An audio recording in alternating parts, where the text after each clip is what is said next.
Ouh, Coucou mes folies, bienvenue sur ma chaîne. J'espère que vous allez très bien. Donc aujourd'hui, on va défaire ces tresses-ci. Ça va faire quoi? 6 semaines que je les ai. Et donc on va défaire ça aujourd'hui et je vais vous montrer comment est-ce que je défais mes tresses. Donc comment est-ce que je défais mes tresses après qu'ils aient mis autant de temps sur mes cheveux. Donc voilà à quoi ils ressemblent. Tous, ça va? Donc voilà à quoi il ressemble. Pour l'instant, j'espère qu'on va bien. Donc, viens porter les chaussures. Hein, bébé? Yanis, viens porter les chaussures. Viens porter. J'espère qu'on voit bien. Donc, voilà. Coucou mes afrolis. Donc, comme je vous montrais tout à l'heure, les cheveux, ça fait déjà 6 semaines que je ne les ai pas euh, entretenus, on va dire. Donc, ça fait 6 semaines que j'ai cette coiffure-ci. Et oui, ça fait 6 semaines que j'ai cette coiffure-ci. Et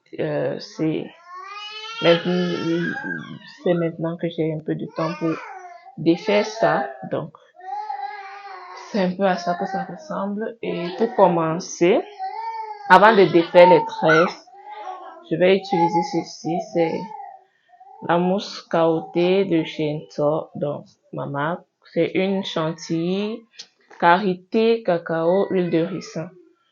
C'est ça que je vais utiliser pour juste oindre les cheveux de manière grossière parce qu'il faut dire, quand moi je fais des tresses, je ne vais plus faire un soin dessus avant de détacher. Donc, si je fais des tresses, je ne vais pas dire que non, je cherche à laver ou bien à réhydrater. Quand c'est sous des tresses, je les laisse comme ça jusqu'au jour où je vais refaire mes soins avant que je vais prendre soin de ces cheveux-là comme il se doit. Mais sinon, dans les tresses, pour moi, je ne trouve pas ça très logique de faire des soins sur des tresses parce que, surtout quand on lave les cheveux sous des tresses, parce que laver, il y a même de fortes chances que le shampoing ou bien le shampoing qu'on utilise nous reste dans les cheveux et c'est encore plus nocif pour nos cheveux.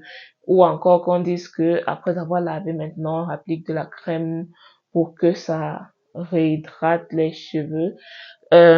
Cette crème-là, je ne la vois pas pénétrer partout dans les cheveux. Déjà que quand on fait nos soins et à la fin on est en train de faire notre mise en pli, les cheveux qu'on prend pour mettre le produit dessus, on prend de petites sections et après on se rassure encore de bien masser le produit dans les cheveux. Donc, moi, pour que les cheveux bénéficient au maximum des produits qu'ils reçoivent. Or, quand on fait des soins sur des tresses, peut-être je vais tester un jour pour voir ce que ça donne, mais pour moi, il n'y a pas de logique à ça, à dire que ça réhydrate les cheveux. Pour moi, c'est plus nocif même encore pour les cheveux parce que là, c'est ma logique actuelle. Peut-être après, ça peut changer si je comprends, si j'ai d'autres paramètres si d'autres paramètres rentrent en jeu et que je vois une logique à ça. Sinon, ce qui est fait actuellement où quelqu'un a fait ses tresses et en semaine, elle sent les démangeaisons et autres, au lieu de détacher carrément et refaire une nouvelle coiffure, peut-être elle n'a pas le temps et tout. Donc, elle lave simplement les cheveux et remet et les réhydrate sous ces tresses-là. Pour moi, je ne trouve pas ça logique parce que les cheveux sont en tas comme ça et c'est assez serré, on va dire. Bon, quand je dis serré, c'est pas forcément qu'on a serré les tresses à la racine, mais les cheveux sont en tas comme ça. Imaginez, vous arrêtez un bout de mèche en tas comme ça que vous ne détachez pas. Vous versez le shampoing dessus, vous essayez de laver. Ça ne va pas forcément le shampoing ne va pas forcément tout quitter jusqu'à ce que vous ouvrez les cheveux. Déjà, quand même vous lavez vos cheveux avec un shampoing, il faut bien ouvrir les cheveux pour laisser couler tout le shampoing qui est dans les cheveux parce qu'il n'est pas bon que le shampoing reste dans les cheveux parce qu'il les assèche. Même si vous avez un shampoing doux, plus longtemps il va rester sur vos cheveux, plus il va la sécher. Donc, pour moi, c'est pas logique. Donc, bref, ce que je vais faire maintenant, c'est mettre cette chantilly ici sur les cheveux et chauffer. Tout simplement, pas pour dire que je nourris les cheveux, mais simplement pour me faciliter la tâche pour détacher. Bon, je trouve que c'est un peu plus de travail pour moi de simplement huiler mes mains parce que les cheveux sont déjà quand même emmêlés. Vu que mon bonnet ne serre pas, dans la nuit, il quitte souvent et donc j'ai les cheveux qui sont assez emmêlés. Je sens comment quand je vais détacher, ils sont déjà secs. C'est pour ça que je vais mettre cette chantilly et chauffer. Comme elle n'est composée que d'huile, je vais la mettre et sécher, et chauffer, pardon, pour que elle pénètre un minimum dans les cheveux pour que je puisse défaire. Je trouve que la quantité que je vais mettre sur mes mains pour défaire les tresses ne sera pas assez suffisante. Donc, je préfère faire ça comme ça. Je chauffe un peu pour qu'elle pénètre un peu partout. Et là, maintenant, je commence à défaire les tresses. Donc, on y va. Voilà à quoi ressemble la chantilly. C'est ça. C'est ça. Et elle est solide, mais pas dure. Solide, mais pas dur dans le sens de combien de temps ça va prendre pour fondre dans la main parce que par exemple la quantité ici que j'ai pris, vous voyez déjà même quand je mets dans les mains ça commence à fondre, mais sinon voilà,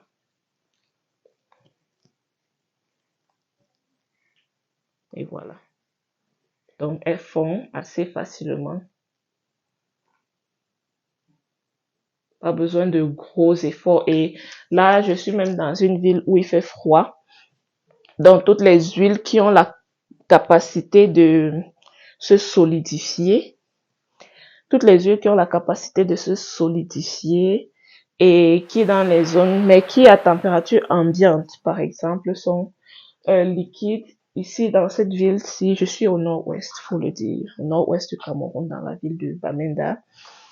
Toutes les huiles, et nous sommes là en saison des pluies, donc il fait vraiment froid. Toutes les huiles qui sont ici et qui ont la capacité de se solidifier sont solides et ne fondent pas. Donc, ils sont solides et durs, on va dire. Mais là, je pensais même que peut-être le climat devait avoir un effet sur la mousse, mais non. Donc, du genre, la rendre beaucoup plus difficile à manipuler sur la main, mais je me rends compte que pas vraiment, parce que dès que je mets, je ne fais pas de gros efforts, c'est fondu. Donc, c'est pour ça qu'on l'aime, cette chantilly. Puisque je vais même utiliser le savon noir pour laver mes cheveux, je peux mettre une bonne quantité, ça va jouer le rôle de bain d'huile aussi une fois. Donc, je peux dire que je fais du 2 en 1. Bain d'huile dans le sens où en détachant, parce que je serai en train de manipuler les cheveux, il va partir encore un peu partout sur la tête. Donc, c'est un peu ça. Je ne fais que rajouter.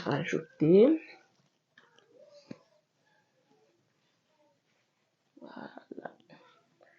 J'espère qu'on voit même bien parce que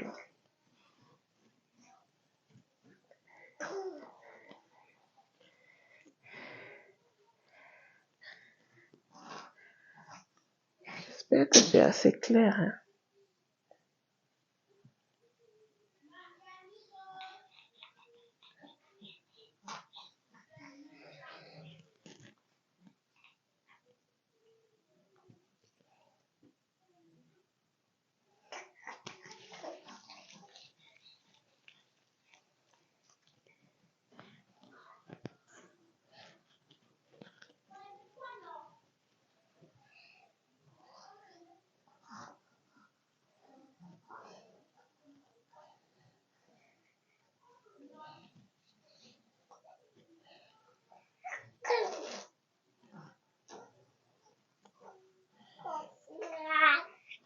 Mmh.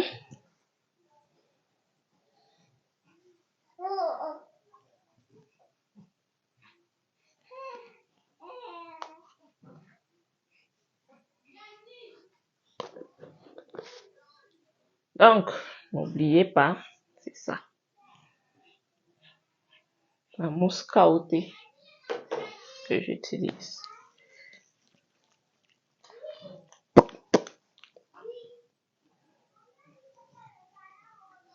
Donc, j'ai voulu faire ça dans la nuit et mettre juste le chapeau de bain. Vous voyez, ça démange déjà.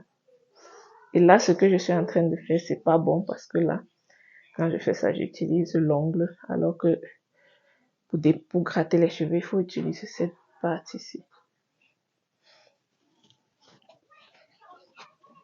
Ok, là, je pense que c'est bon. Donc, je vais donc mettre mon chapeau de bain.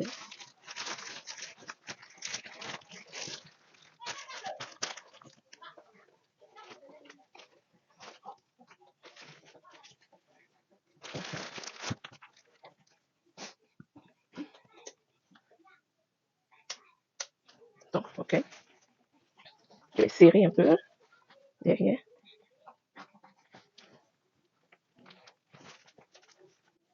Ok, donc là, maintenant, on va laisser poser 15 à 20 minutes, que ça ait le temps de bien chauffer et on se revoit tout de suite. Ok, donc nous voici de retour. J'ai chauffé les cheveux pendant 20, j'ai fait environ 20 minutes, comme je disais, 20 minutes. Et après, voici ce qu'on a. Donc là, je ne pense pas, on ne voit pas une grosse différence, mais je sens juste beaucoup d'huile dans mes cheveux, ce qui est normal. J'ai mis de l'huile. Donc on va y aller. Ah, j'ai laissé les pinceaux là-haut. J'ai posé les pinceaux là loin. Ok. On va détacher et bon, les nattes, ce sont les cornrows ici, les nattes couchées. On appelle ça comment? Nous, on appelle ça ici les crochets. Donc, ici et là, on a les twists. Donc, je vais commencer par défaire les twists. Là, vous voyez, il y a déjà une grosse différence. C'est beaucoup plus facile. Ça se défait beaucoup plus facilement. Alors que, c'est vrai, oh, je n'ai pas filmé cette étape-là. Alors qu'avant, au lieu pour détacher comme ça, ils ne se détachaient pas. Ils étaient déjà très, très emmêlés. Donc, le fait de mettre de l'huile dessus, euh, permet que on puisse les défaire beaucoup plus facilement, beaucoup plus aisément. Et je préfère mettre l'huile que de mettre une crème qui contient de l'eau ou bien mettre simplement de l'eau dans un vaporateur vaporisé parce que les cheveux vont shrinker. Les cheveux vont shrinker. L'huile ne fait pas shrinker les cheveux. Donc, l'huile ne fait pas shrinker les cheveux. Et donc, si je mettais plutôt une crème ou bien de l'eau qui sort d'un vapeau, les cheveux, quand je vais défaire comme ça, puisqu'ils sont humides et avec l'humidité encore dans l'air, ils vont très vite shrinker et s'emmêler encore plus. Or, on ne veut pas ça.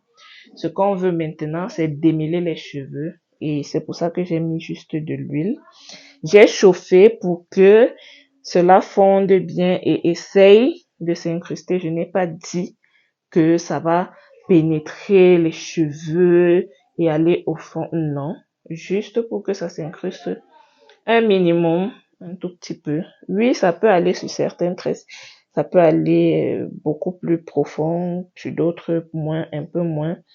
Donc, ça va s'incruster comme ça dans la tresse et ça rend la tresse bien plus facile à démêler, ou du moins à défaire, à démêler et tout. Donc, je suis en train de bavader, je ne regarde pas vraiment ce que je fais. Les cheveux vont s'emmêler. Donc, c'est un peu ça. Quand on veut défaire ses tresses, privilégier des huiles au lieu des crèmes ou des, ou de l'eau ou des gels. Donc, gel, je vois par exemple le gel à l'aloe vera ou bien le gel de lin. parce que c'est glissant, oui, ça va, les cheveux peuvent glisser, mais avant de finir votre tête, les premières tresses auront déjà tellement shrinké. Et donc, c'est pas ça qu'on veut. Donc, j'ai mis de l'huile. J'ai mis de l'huile et les cheveux sont en train de se défaire. Haha, j'en perds beaucoup. Alors ça, c'est un peu plus que ce que je pouvais perdre, mais bon. Mais c'est pas grave. C'est normal aussi. Voilà ce que... on va mettre ça. Attendez, voilà. Comme ça. Voilà ce que je perds. J'ai déjà perdu. Je n'ai même pas encore fini la tresse. Mais là, c'est beaucoup de cheveux morts. J'espère que vous connaissez la différence entre la casse et les cheveux morts. La différence, c'est que la casse, on a beaucoup de demi cheveux et les cheveux morts, ils sont beaucoup plus longs. Vous allez voir, c'est presque la longueur de vos cheveux pour certains et un peu moins pour d'autres. Donc, c'est un peu ça. Et sur les cheveux morts, des fois. Oui, Maxence dort. Et des fois, vous allez voir comment on appelle ça? Le bulbe du cheveu. Il est blanc, donc vous allez voir un bout du cheveu qui a une petite boule blanche là. Vous savez, quand on stresse les cheveux et on serre là, des fois vous voyez carrément ça arrache les cheveux parce que vous voyez des petits points blancs là comme ça. C'est le cheveu qui s'est arraché. Ce n'est pas toujours les boutons qui sortent, c'est généralement les cheveux qui se sont arrachés. Donc faites attention quand vous vous coiffez. Les cheveux peuvent aussi beaucoup s'arracher maintenant parce que je suis à mon 4e mois postpartum. Et oui, après un postpartum, comparé à ma première grossesse, c'est aussi en cette période ici, donc 3e, 4e mois par là, que j'ai commencé à perdre les cheveux. Parce que vous savez, après le postpartum, on en perd. Et donc, j'avais commencé à perdre les cheveux. Ça peut être déjà cette chute-là qui est en train de revenir. Comme ça. Mais quand ça fait ça, je n'ai pas peur. Quand vous savez ce que vous faites, quand vous connaissez, vous maîtrisez ce que vous faites, vous n'avez pas peur des obstacles que vous pouvez rencontrer en route parce que vous savez que vous les surmonterez, ces obstacles-là. Donc, c'est un peu ça. Donc, je vois là, les cheveux qui sortent là, c'est beaucoup. Ça, c'est beaucoup plus que de la casse et des cheveux morts. C'est carrément la chute. Une chute postpartum. Et là, ça m'indique déjà aussi que ça peut être cette chute postpartum. Oui. Ça ne... Me connaissant, je sais que ça c'est le postpartum. Mais les cheveux là, ils s'arrachent vraiment beaucoup. Mais aussi c'est normal. Donc je ne m'inquiète pas tant que ça. Donc vous voyez, sur une tresse, ceci c'est beaucoup. Avant je pouvais perdre cette quantité-ci sur toute ma tête. Donc là, ce n'est qu'une tresse. Je ne sais pas encore ce que la suite va donner. Les autres, et ça continue de sortir. Donc, ils n'ont pas fini. Ça continue de sortir, je sais pas. Ça continue de sortir.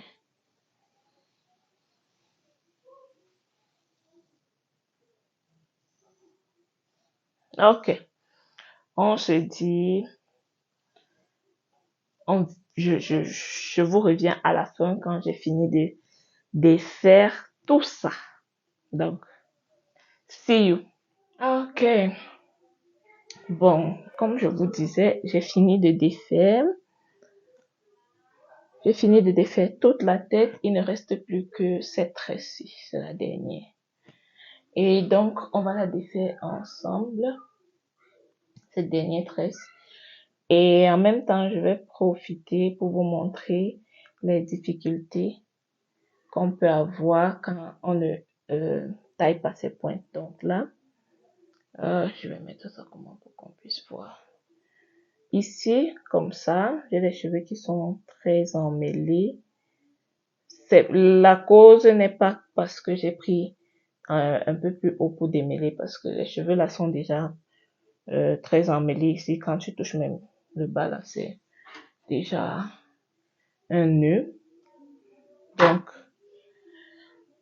là, je coupe parce que je ne veux pas vraiment, je ne me vois pas en train de prendre le temps pour défaire ça posément. C'est vrai que je vais toujours je vais toujours devoir couper à un niveau, mais je pouvais sauver encore quelques parties.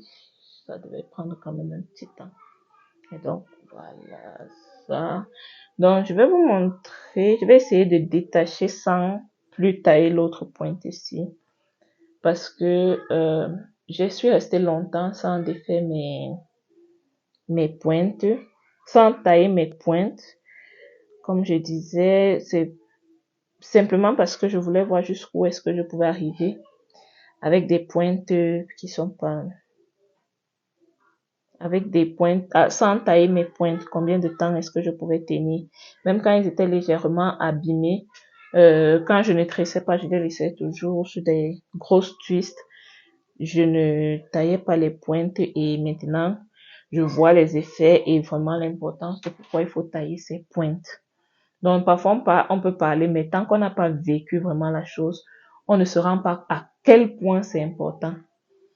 Je ne dis pas que il faut tailler ses pointes pour avoir plus de longueur ou quoi, mais même pour la manipulation, c'est très, très, très important. En tout cas, je ferai une vidéo spécialement pour les pointes, par rapport aux pointes. Donc, ici déjà, je vais couper tout ceci parce que c'est carrément attaché. Les cheveux ne sortent même pas de là facilement. Donc, vous voyez, c'est un nœud, c'est une grosse boule là. Donc, je vais couper ça une fois et continuer et défaire. Donc, quand on ne taille pas ses pointes, même au moment du coiffage, c'est compliqué. Au moment de défaire sa coiffure, c'est compliqué. Ça fait que faut tailler ses pointes. À une fréquence précise, non. Moi, je ne vois pas pourquoi à une fréquence précise. Du moins, je vais tout détailler. Je vais détailler tout cela dans une vidéo qui sera consacrée aux pointes.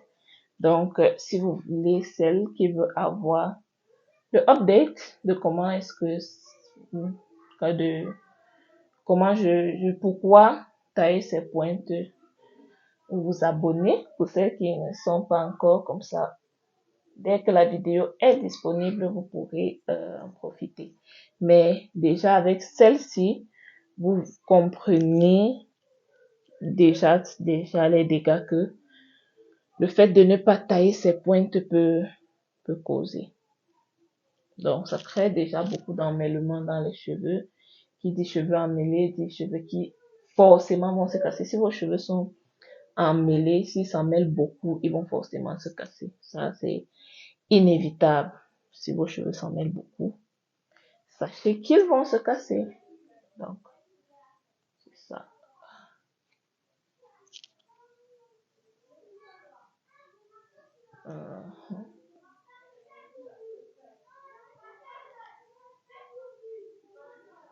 Ici devant, je n'ai pas eu ce même problème. Je n'ai pas eu ce problème-là ici devant parce que le jour où on mettait la coiffure en place, j'ai taillé les pointes ici devant parce que comme c'est maman qui tressait, elle s'est rendue compte que c'était difficile de tresser. Et moi-même, je sentais mal parce que pour démêler les cheveux là, quand on a déjà commencé à tresser, ce n'est pas évident et donc on va tirer un peu et ça va faire mal. Et une fois que j'ai coupé les pointes pour cette partie de devant, si là, la coiffure allait beaucoup plus beaucoup plus rapidement. Non seulement elle était beaucoup plus rapide, mais ça me faisait moins mal. Autant de choses de pourquoi il faut avoir ces pointes bien en forme. Donc, je sens que, puisque ce que je dis, je sens qu'il y a beaucoup d'importance à ça et la vidéo va être assez longue. La vidéo aussi va être assez longue. Donc, c'est ça.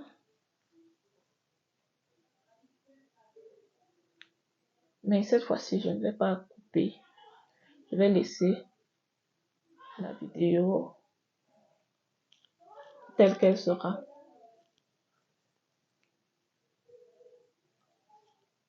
Je vais la laisser telle qu'elle sera. Et pour qu'on puisse profiter bien de ces explications-ci. Vous voyez, ils s'en mêlent beaucoup. Ça aussi, il peut avoir de l'emmêlement les cheveux ont beaucoup duré dans les tresses et surtout que je dormais. Il y a des jours où mon bonnet quittait dans la nuit et je me rendais compte que le matin, ce qui fait que dans la nuit, les cheveux, il y a frottement, ils s'assèchent et donc cause des frictions et les cheveux s'en mêlent, ils s'attachent entre eux. Mais ça aurait été moins compliqué de défaire les tresses si mes pointes étaient en forme. Donc, quand vous avez les pointes abîmées, la coiffure, le démêlage, tout, en fait, est ralenti. Parce que est ralenti et vous ressentez beaucoup de casse dans les cheveux. Donc, c'est un peu ça. Wow, c'est précis. Et à bavarder, quoi, 7 minutes 40. Donc, même le temps que vous allez mettre pour démêler, là, il est quelle heure? Là, il peut être quelle heure? J'essaie de regarder.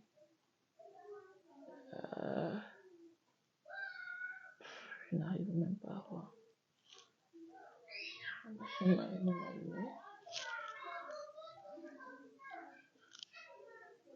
Là, il est 19h50 et j'ai commencé à défaire les cheveux. Bon, c'est vrai qu'il y a eu beaucoup d'interférences, mais si je dois évaluer, j'ai mis plus de 2h30 rien que pour défaire les tresses. Et ça, c'est parce qu'il fallait que je fasse un peu plus attention. Mais à certains moments, j'ai coupé les pointes au début avant de commencer à défaire. Donc, et j'ai déjà commencé à perdre les cheveux. Comme je vous disais plus tôt, j'ai commencé à perdre les cheveux. Et ces cheveux-là, ils s'arrachent. Ce qui fait que je comprends vraiment que c'est la chute postpartum parce que quand ce sont des facteurs externes, beaucoup plus de cheveux va se casser que s'arracher. Beaucoup plus. Il y aura peut-être d'autres facteurs externes qui vont faire que le cheveu s'arrache comme les coiffures serrées et autres. Mais si vous faites bien vos soins, vous prenez bien soin de vos cheveux comme il se doit, et qu'à un moment donné, vous vous rendez compte que vos cheveux ne se cassent pas mais qu'ils s'arrachent, regardez en interne votre santé. Est-ce que vous n'êtes pas carencé? Est-ce que vous n'êtes pas stressé? Est-ce que, du moins, ce qui est en rapport avec les facteurs internes, ce qui est en rapport avec les facteurs internes pour voir quelle est la cause. Pour moi, je sais que c'est un postpartum parce que là, nous sommes déjà à 4 mois de postpartum et c'est, comme je disais, la période à laquelle je commence à perdre les cheveux. Donc, voilà un peu ce que ça donne. Là, les cheveux, il y a les nœuds ici, par exemple. Il y a un nœud là.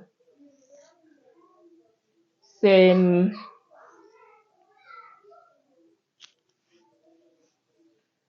beaucoup de cheveux que je perds. Attendez, je vous montre la boule de cheveux que j'ai perdue déjà. Je vous montre la boule de cheveux que j'ai perdue, c'est ça. C'est beaucoup, hein.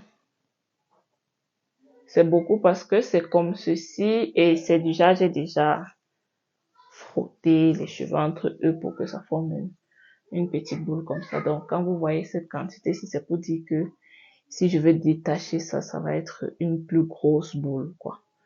Donc, ça, c'est beaucoup. C'est une grosse perte pour moi parce que quand je fais mes soins normalement, la quantité de cheveux que je perds, c'est ça, environ, comme ceci.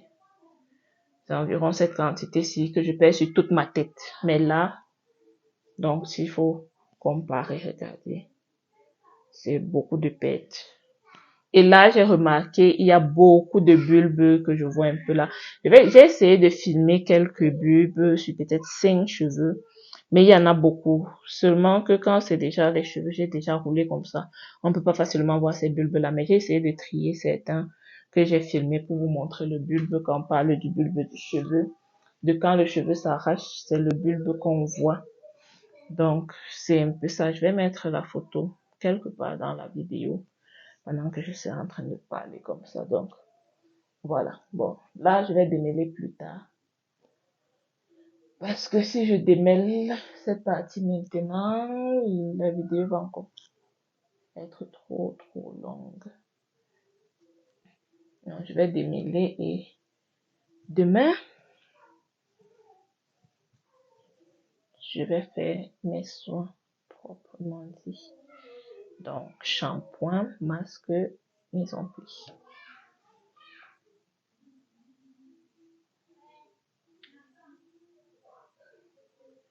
Je crois que dans mon masque, je vais rajouter la banane. Donc, je faisais ça et on enlève le chouchou. Et donc, voilà les cheveux. Voilà ce qu'on obtient. C'est vrai que ça fait une belle coiffure, non? Oh là là. Si j'avais taillé mes pointes comme il se doit, oui, comme il se doit, je devais avoir peut-être une plus grande longueur parce que j'ai fait presque un an sans tailler les pointes parce que j'étais là en mode, je vais voir jusqu'où je vais partir. Peut-être même plus d'un an parce que durant toute ma grossesse, déjà la deuxième grossesse, je n'ai pas taillé mes pointes et c'était déjà bien avant ça, je n'avais plus taillé les pointes. Donc, voilà ce qu'on a. Bon, ici, je tenais à faire une précision. C'est que quand je dis que je pouvais avoir une plus grande longueur, c'est par rapport au fait que quand vous taillez vos pointes, quand vous les trouvez, au moment où vous trouvez qu'ils sont abîmés, vous taillez une petite longueur. Or, quand vous durez, vous allez rester longtemps, comme je suis restée là, sans tailler vos pointes. Vous allez vous rendre compte qu'au moment maintenant de tailler les pointes, vous allez vous retrouver en train de tailler des plus grandes longueurs parce que la partie abîmée a déjà beaucoup plus vite progressé. Quand vous avez les pointes abîmées, la dégradation progresse beaucoup plus vite que quand vous les taillez au fur et à mesure. Prenons un exemple, si je vois après peut-être 2 mois, je me rends compte que j'ai les pointes qui commencent à s'abîmer. Je vais tailler et à ce moment-là, je peux tailler même demi-centimètre, 1 centimètre. Et après peut-être 6 mois encore, je vois qu'elle commence déjà encore à s'abîmer.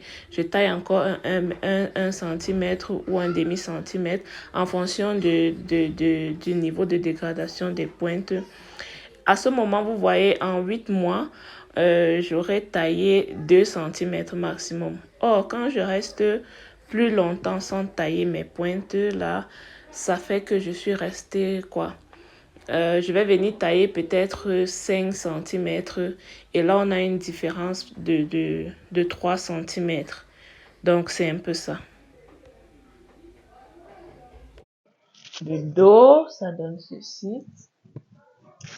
J'espère qu'on voit bien. Ça donne ceci de dos. Donc, mais vous criez pourquoi? Pourquoi vous criez d'abord? Hein? Je ne veux pas le son, il crie. C'est parce que tu cries quand tu parles. Mhm. Si tu parles, si tu ne cries pas en parlant, lui aussi ne va pas crier. Donc, c'est ça, vous voyez ici. Et je dois dire que la chute postpartum, là, c'est beaucoup plus ici devant. Waouh! C'est vrai que ici, déjà, mes cheveux n'avaient pas complètement repoussé par ici. Mais là, c'est vraiment arraché, on va dire. Donc, j'ai beaucoup de pertes là, ce qui fait que, voilà des zones où dont je dois prendre soin. Beaucoup, beaucoup, beaucoup. C'est vrai que je n'ai pas souvent peur de ça, mais ce côté, par exemple, il est un peu moins. La chute ici est un peu moindre qu'ici. Mais là, les cheveux là se sont arrachés. Waouh. Donc, on se dit à très bientôt dans une nouvelle vidéo. Bye bye.